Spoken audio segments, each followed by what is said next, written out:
Pati ang other half ng Baekhyun couple na si Kim Ji-won pupunta na rin sa Pilipinas para sa kanyang fan meet. At pamilya ng batikang aktres na si Eva Darren, tinanggap na ang sorry ng FAMAS. Ating saksiyan. Naglabas ulit ng pahayag ang pamilya ng batikang aktres na si Eva Darren kaugnay sa hindi pagtawag sa aktres bilang special citation presenter sa FAMAS. Humingi na ng tawad ang FAMAS at sinabing hindi nila mahanap noon ang aktres. Ayon sa anak ni Eva, tinatanggap na ng kanilang pamilya ang paumanhin ng FAMAS. Mataas daw ang pagtingin nila sa award-giving body, kaya't hindi nila inasahan ang nangyari sa kanilang ina.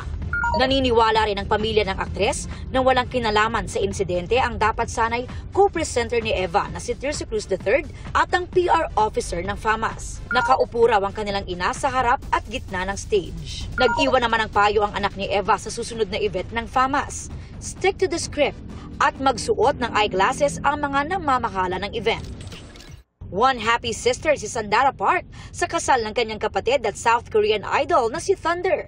Nag-share siya ng ilang sweet images ni Thunder kasama ang asawang si Mimi na dating member ng Korean girl group na Gugudan. On behalf of the newlyweds, nagpasalamat si Dara sa mga dumalo sa kasal.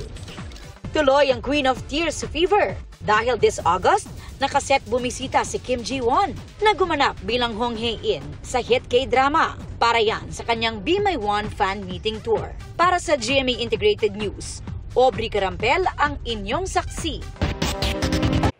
Mga kapuso, sama-sama tayong maging saksi. Mag-subscribe sa GMA Integrated News sa YouTube at para sa mga kapuso abroad, samahan niyo kami sa GMA Pinoy TV at sa www.gmanews.tv.